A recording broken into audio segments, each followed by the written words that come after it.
Hello everyone, I hope you are all well.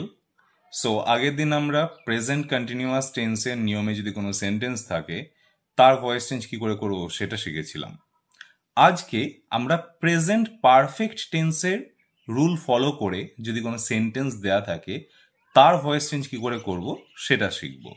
তো present perfect টেন্সের রুলটা দেখো আমি লিখে রেখেছি অলরেডি, যেটা হচ্ছে subject have or has V3 object. তো এই যে রুলটা আছে এই রুল ফলো করে আমি একটা সেন্টেন্স লিখছি। দেখো, সাপোজ আমি লিখলাম আই হ্যাভ ইটেন রাইস। এই যে সেন্টেন্সটা আছে এর মধ্যে আই হলো সাবজেক্ট, হ্যাভ ইটেন হচ্ছে ভার্ব, রাইস হলো অবজেক্ট।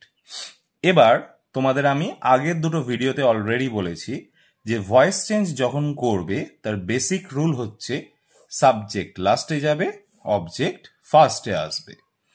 তো এখানে আই হচ্ছে সাবজেক্ট, আই লাস্টে যাবে, তো আইটা হয়ে যাবে মি এবং রাইস ফার্স্টে আসবে যেটা ছিল অবজেক্ট।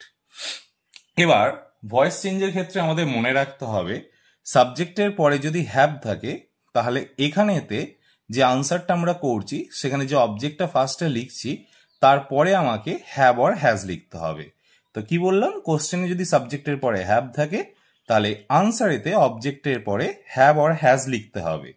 তাহলে রাইসের সঙ্গে হবে হ্যাজ।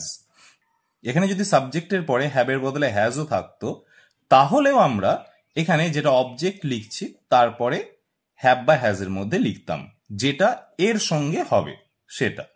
ওকে, তো এবার এখানে হ্যাভ বা হ্যাজ যাই লিখি না কেন নিজে থেকে এরপর আমাকে বিন লিখতে হবে।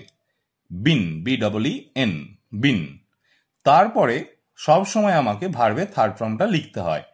এবার প্লাস পয়েন্ট কি, হ্যাভ বা হ্যাজ থাকলে V3টা অলরেডি দেওয়াই থাকে, তাহলে এখানে হ্যাজ বিন তারপরে V3 যেহেতু লিখতে হবে তাহলে এটাই লিখে দেবো, কোনো চেঞ্জ হবে না, দিয়ে নিজে থেকে বাই।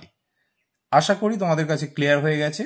তো আমি রুলটাও লিখে দিচ্ছি, যে রুলে আমরা কোনো প্রেজেন্ট পারফেক্ট টেন্সের ভয়েস চেঞ্জ থাকলে সেটাকে কনভার্ট করব। তো রুলটা কি, প্রথমে অবজেক্ট, তারপরে হ্যাভ অর হ্যাজ, তারপরে বিন, তারপরে V3, তারপরে বাই, তারপরে subject. Okay, so thank you, দেখা হচ্ছে তাহলে পরের ভিডিওতে।